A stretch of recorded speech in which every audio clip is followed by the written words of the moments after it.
नमस्कार, बहुत स्वागत है आप सभी लोगों का। मैं हूं आपके साथ पूजा खंडोरिया। आज हम बात करने वाले हैं एक ऐसी बीमारी के बारे में जो बीमारी शोर नहीं मचाती है, जो बीमारी दर्द नहीं देती है, लेकिन अगर नजरअंदाज किया जाए, पहले से ध्यान ना दिया जाए तो जान तक ले सकती है। डरने की जरूरत नहीं है, हमारा मकसद है सिर्फ आपको अवेयर करना।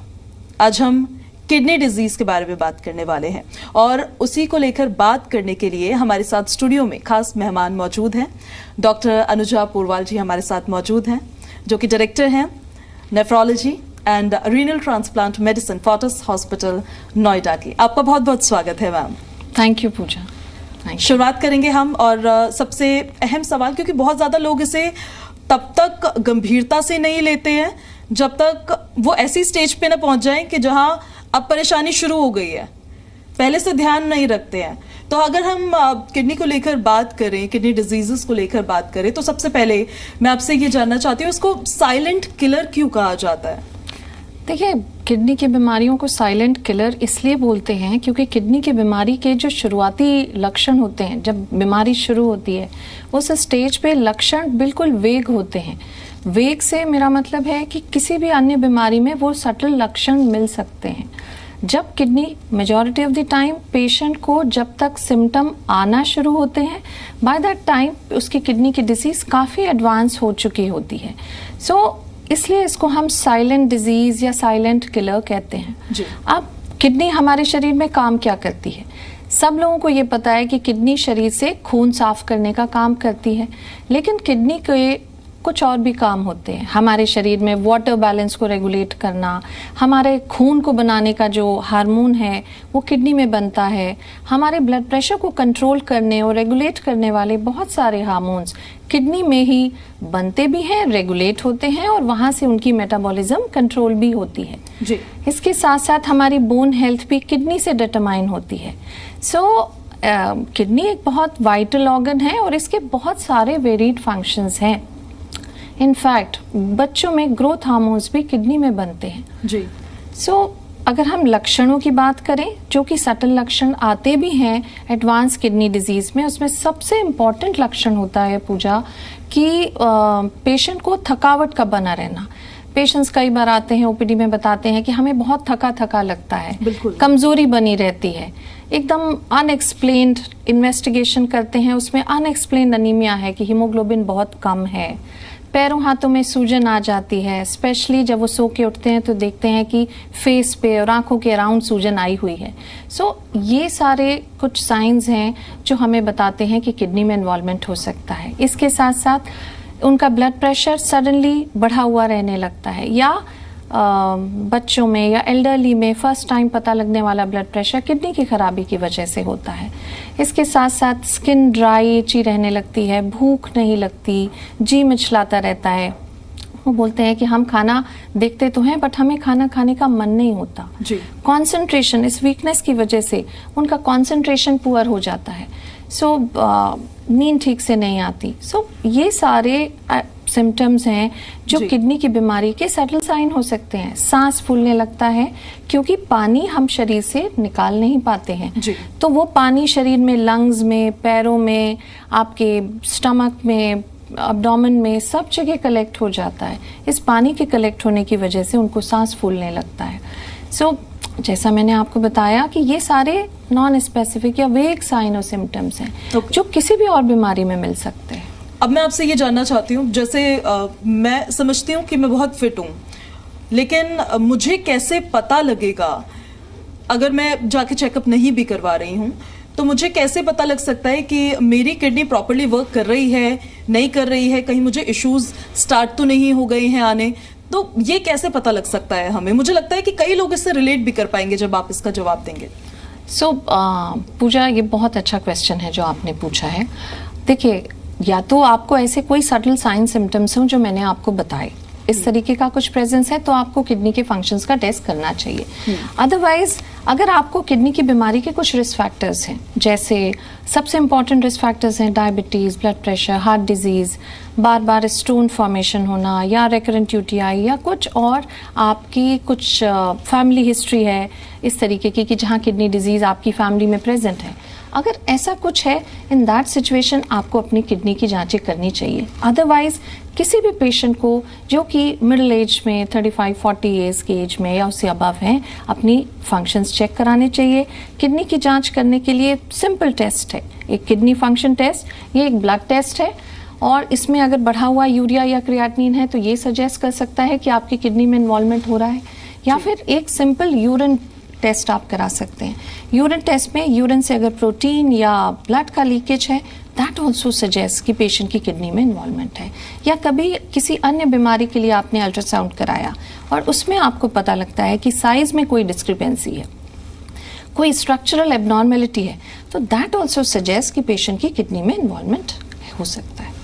अभी क्योंकि सर्दियों का टाइम चल रहा है, ये विंटर सीजन जो होता है, ये किडनी पेशेंट्स के लिए कितना ज़्यादा खतरनाक हो सकता है, या फिर किडनी के जो पेशेंट्स होते हैं उन लोगों को कितना सावधानी बरतने की ज़रूरत इस सीज़न में होती है?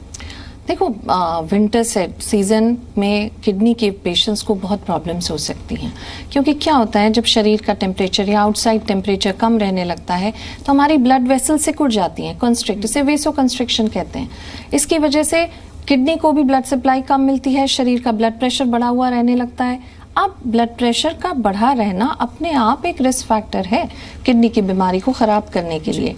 प्लस हम ज़्यादातर वार्म एनवायरनमेंट में रहते हैं, वाटर का इनटेक कम करते हैं, बहुत सारे लोग ब्लोअर्स एंड वार्मर्स इनका यूज़ भी बहुत करते हैं, बहुत टी, कॉफ़ी, इस तरीके के हॉट बेवरेजेस उनका भी यूज़ बहुत करते हैं, और पानी कम पीते हैं। सो ये जो डिहाइड्रेशन है ये किडनी के पेशेंट्स को नुकसान करता है। प्लस किसी भी अन्य पेशेंट को जिसकी किडनी पता नहीं लगी है और कमज़ोर है, ऐसी स्टेज में उन सारे पेशेंट्स की किडनी के फंक्शंस और उनके कॉम्प्लिकेशंस को बढ़ा सकता है। इसके साथ साथ हमारी लाइफस्टाइल सेडेंटरी हो जाती है, हम उतना वर्कआउट नहीं जाते क्योंकि लोगों की रेगुलर वॉक्स कम हो जाती हैं, ज़्यादातर कंफर्ट फूड जो हमें एपेटाइट भी बढ़ जाती है। इन दैट सिचुएशन आपकी ब्लड शुगर्स भी अनकंट्रोल रहने लगती हैं। दैट इज़ अनदर रीज़न कि किडनी को खराबी बढ़ने के चांसेस हो जाते हैं। इसके साथ साथ हम पानी कम पीते हैं तो किसी भी पेशेंट को यूरिन की फ्रिक्वेंसी कम हो जाती है। अब अगर यूरिन हमारे ब्लैडर में मोर देन 4 to 6 आवर्स रहेगी तो यूरिन इन्फेक्शन का रिस्क बढ़ जाता है। यूरिन इन्फेक्शन, इसके साथ साथ स्टोन फॉर्मेशन का, क्योंकि जो पेशेंट्स प्री डिस्पोज्ड हैं स्टोन की प्रॉब्लम्स के लिए और उनका यूरिन अगर कॉन्सेंट्रेटेड रहता है अधिक समय तक तो यूरिन स्टोन्स प्रेसिपिटेट होने लगते हैं। सो ये सारे कुछ चीज़ें हैं जो विंटर में प्रॉब्लम करते हैं। अच्छा, किडनी के पेशेंट्स जो होते हैं उनको हम ऑलरेडी वाटर रिस्ट्रिक्टेड डाइट पर रखते हैं तो उनमें ये डिहाइड्रेशन और इससे जुड़ी हुई प्रॉब्लम्स के चांसेस बढ़ जाते हैं। अनदर थिंग जो आजकल हम और आप दोनों सब लोग फेस कर रहे हैं, पोल्यूशन। दैट ये जो पोल्यूशन है ये शरीर में एक तरीके का सटल इन्फ्लेमेशन कर देता है। ये इन्फ्लेमेशन आपकी किडनी के फंक्शन को प्रभावित करता है। जो पेशेंट जिनकी किडनी ऑलरेडी कमज़ोर है, ऐसे सभी पेशेंट्स की वो खराबी बढ़ने के चांसेस हो जाते हैं। आपका ब्लड प्रेशर अनकंट्रोल रहने लगता है। So these are some points जो आपको विंटर्स में ध्यान रखना है। अपने आप को कवर करके रखना है, बहुत ज़्यादा अपना हाइड्रेशन एडिक्वेट रखना है, ब्लड प्रेशर मॉनिटर करना है और दवाइयाँ रेगुलरली लेनी है, शुगर का भी ध्यान रखना है। मैं ये भी आपसे जानना चाहती हूँ और मुझे लगता है कि इस पे भी बहुत लोग रिलेट करेंगे, क्योंकि हमारे पेरेंट्स हमें बोलते तो हैं कि पानी बहुत पिया करो, लेकिन सर्दियों में भूल ही जाते हैं क्योंकि याद ही नहीं रहता है पानी पीना, और फिर पानी का इंटेक कम होता है, फिर डिहाइड्रेटेड होते हैं हम और फिर इश्यूज फेस करते हैं। जो लोग कम पानी पीते हैं, ये सवाल और इस सवाल का जवाब जो आने वाला है वो उन लोगों के लिए है। उन लोगों के लिए कितना खतरा है और आगे चलकर उनको किस तरह की किडनी प्रॉब्लम्स फेस करनी पड़ सकती है इस वजह से? देखिए, आपको दिन में किसी भी हेल्दी इंडिविजुअल को 10 से 12 ग्लास पानी का इंटेक करना चाहिए।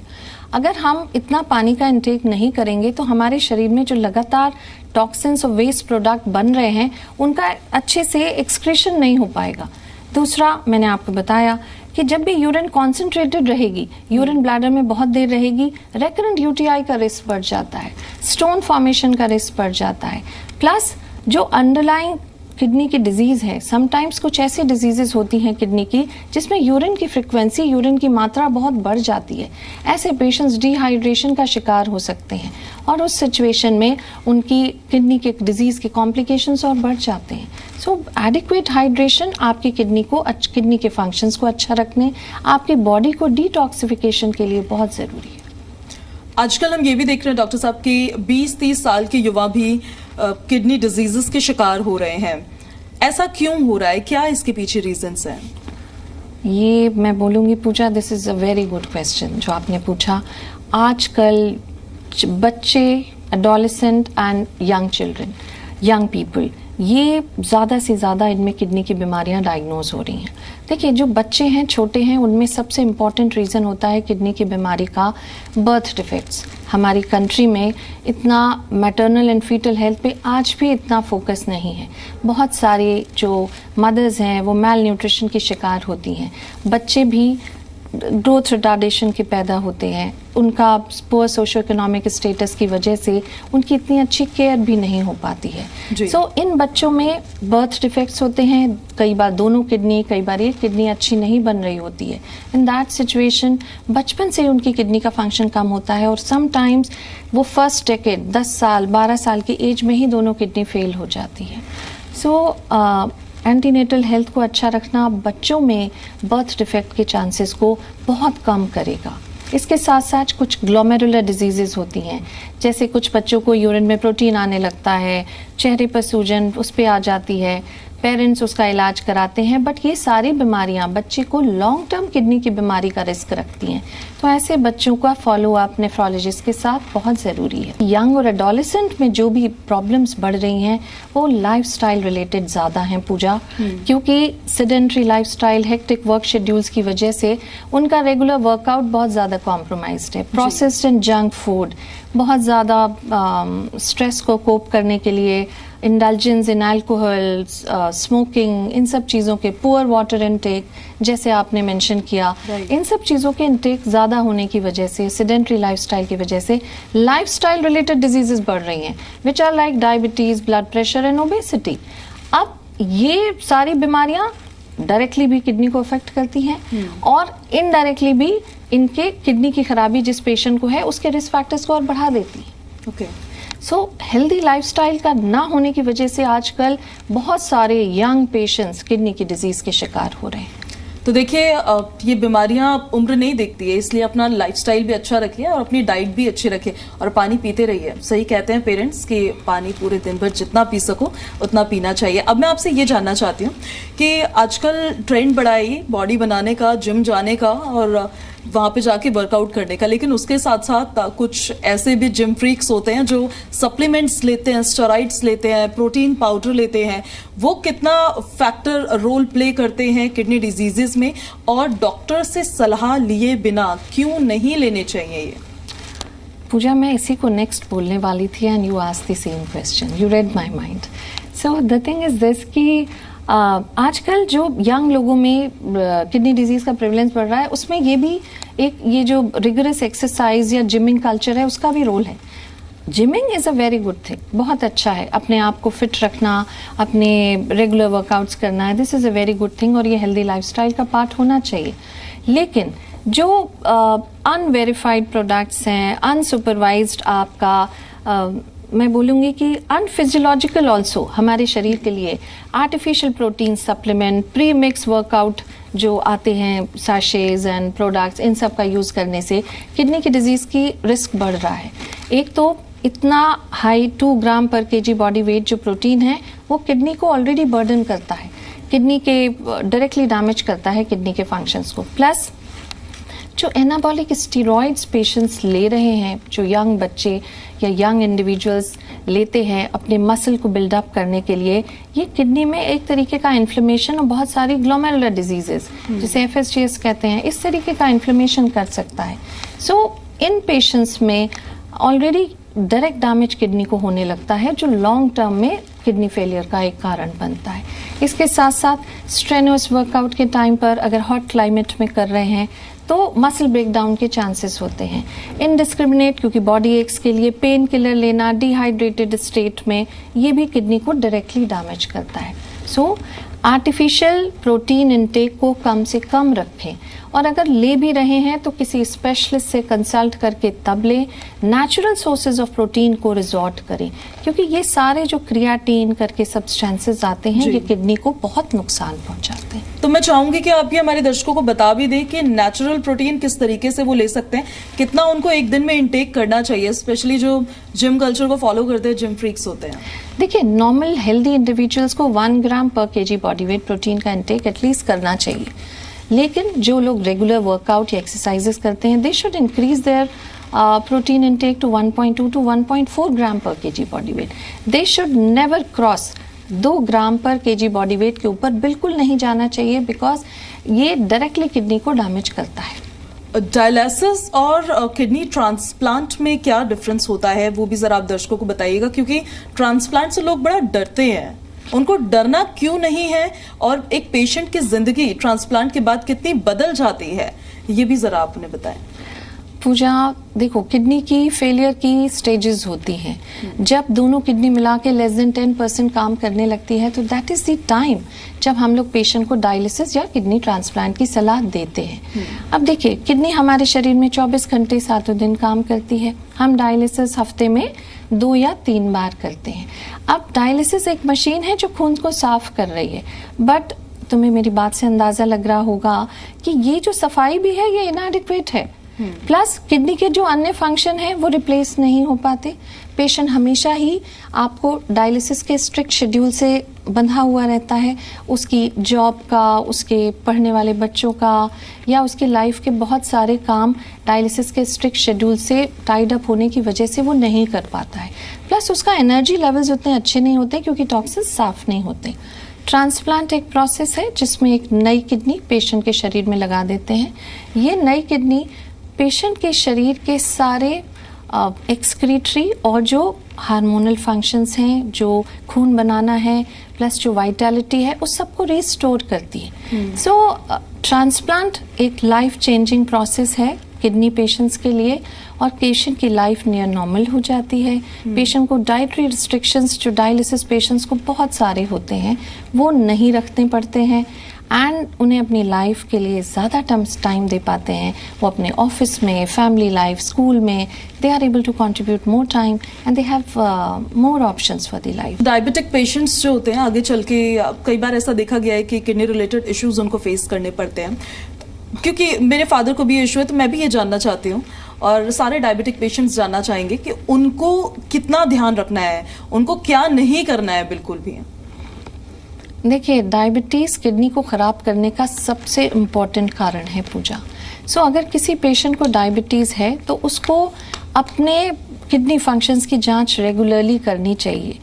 एक होता है यूरिन में माइक्रो एल्ब्यूमिन का लीक होना, ये सबसे सटल होता है जब किडनी की बीमारी मैनिफेस्ट भी नहीं होती है, but in the beginning stages ये बताता है कि अगर एल्ब्यूमिन का लीक हो रहा है तो हमारी किडनी में इन्वॉल्वमेंट हो गया है। सो बट इस स्टेज पे हम इसको कंट्रोल कर सकते हैं। इसके साथ साथ अपनी शुगर का कंट्रोल बहुत अच्छा रखना है, अपने ब्लड प्रेशर को मॉनिटर रखना है। शुगर कंट्रोल केवल दवाओं से नहीं हो सकता, इसमें डाइट और एक्सरसाइज इक्वल रोल प्ले करते हैं। इसके साथ आपको अगर अन्य कोई बीमारी है तो आपको उसकी भी दवाइयाँ लेते रहनी है, और अपनी आईज को टेस्ट कराना है, क्योंकि डायबिटीज़ इज़ डिजीज़ जिसमें मल्टी सिस्टम इन्वॉल्वमेंट होता है। आँखों पे, नसों पे, किडनी पे, इन सब जगह इन्वॉल्वमेंट आ सकता है। तो आपको अपने सारे सिम्टम्स के लिए अवेयर रहना है और आँखों का भी चेकअप करना है। और किडनी के लिए पेन किलर्स का इस्तेमाल नहीं करना चाहिए, डायबिटिक्स को बहुत कम करना चाहिए। एवरी ईयर अपनी आँखों का, अपने किडनी फंक्शंस को टेस्ट करना चाहिए जैसे ही डिजीज़ डायग्नोज होती है उसके बाद। एट लास्ट मैं चाहूंगी कि जो हमारे जेंजीज हैं, जो बिना प्रोसेस्ड फूड के जिनकी जिंदगी कंप्लीट नहीं हो रही है, दिन कंप्लीट नहीं हो रहा है, उनके लिए अगर आप कोई मैसेज देना चाहें, क्योंकि मैंने बड़ा देखा है ये कि जो घर पे पेरेंट्स खाना बनाते हैं, अच्छा खाना बनाते हैं, हेल्दी खाना बनाते हैं, उसको अवॉइड करके सिर्फ जंक खाना होता है उनके लिए एक लास्ट मैसेज। देखिए, अगर आपको अपने को हेल्दी रखना है तो हेल्दी डाइट और हेल्दी ऑप्शंस चूज करने ही पड़ेंगे। ये जितने भी जंक और प्रोसेस्ड फूड हैं, ये केवल शॉर्ट टर्म है कि आपने कभी ले लिया, बट इनमें बहुत ज़्यादा नमक, सैचुरेटेड फैट, ये सब चीज़ें होती हैं, इनको स्ट्रिक्टली अवॉइड करना है, वरना बहुत जल्दी ही इसके बाद आपको लाइफस्टाइल रिलेटेड डिजीजेस होने लगेंगी और आपको किडनी ही नहीं, शरीर के बाकी ऑर्गन्स भी प्रभावित होने लगेंगे। So we should strictly avoid ये जंक फूड, और बच्चों को स्पेशली, क्योंकि आजकल बच्चे जंक फूड बहुत ज़्यादा खाना चाहते हैं। They don't want to eat the home cooked food. So बच्चों को तो स्पेशली, आपने सुना कि किडनी में खराबी, किडनी कितना इम्पोर्टेंट रोल प्ले करती है, और जब किडनी ख़राब हो जाती है तो पेशेंट को डायलिसिस एंड ट्रांसप्लांट और उनकी लाइफ तक को रिस्क हो जाता है। सो अगर आपको अपनी लाइफ को सेफ रखना है, अपने ऑर्गन्स को सेफ रखना है, तो हेल्दी डाइट को रिजॉर्ट करना है। ऑर्गन डोनेशन को लेके भी मैं चाहती हूँ कि आप बताएं हमारे दर्शकों को कि आज के डेट पे स्पेशली हमारे देश में क्या स्थिति है ऑर्गन डोनेशन की। देखिए, हमारी कंट्री में डोनेशंस के बारे में अवेयरनेस, और जिनको अवेयर भी है उसमें इतने सारे रिस्ट्रिक्शंस हैं, उनके अपने अंदर सेल्फ इम्पोज्ड मिथ और रिस्ट्रिक्शंस लोगों ने लगा रखे हैं कि हमारी कंट्री में ऑर्गन डोनेशन का रेट बहुत कम है। If you look at the western world, तो उसके कंपैरिजन में हमारे यहाँ 10 टाइम्स लेसर ऑर्गन डोनेशन है। अब ये जो लगातार है, आप एवरी ईयर बहुत सारे पेशेंट्स किडनी की बीमारी का इलाज ढूंढने के लिए ट्रांसप्लांट की वेटिंग लिस्ट में ही अपनी जान गंवा देते हैं, और बहुत सारे पेशेंट्स अच्छे ऑर्गन्स के साथ इस दुनिया से चले जाते हैं। तो ये जो ह्यूज गैप है, इस huge gap between the supply of the organ and demand, इसको कम करने के लिए हम सबको ऑर्गन डोनेशन के बारे में अवेयर होना चाहिए, और ऑर्गन डोनेशन के लिए प्लेज लेना चाहिए कि हम अपने ऑर्गन्स, वंस हम अपनी ज़िंदगी जी चुके हैं, उन ऑर्गन से हम किसी दूसरे को अच्छा जीवन देंगे, और इसके लिए हम सबको अपना कमिटमेंट करना चाहिए। अनुजा जी, बहुत बहुत शुक्रिया आपका, आप जुड़े हमारे साथ, मेरे तमाम सवालों का आपने जवाब दिया है। और देखिए, किडनी ऐसा है जो चुपचाप हमें रोज जिंदा रख रही है, लेकिन जब वो बोलती है ना, तब कई बार ऐसा होता है कि बहुत देर हो चुकी होती है। इसीलिए हेल्दी रहिए, हेल्दी डाइट लीजिए, पानी पीते रहिए, और अपना ध्यान रखिए, अपने घर वालों का भी ध्यान रखिए। जितनी हेल्दी लाइफस्टाइल को जिएंगे, उतना लंबा जिएंगे, अच्छा जिएंगे, खुश रहेंगे। फिलहाल हम आपसे ले रहे हैं विदा, फिर से होगी आपसे मुलाकात। नमस्कार।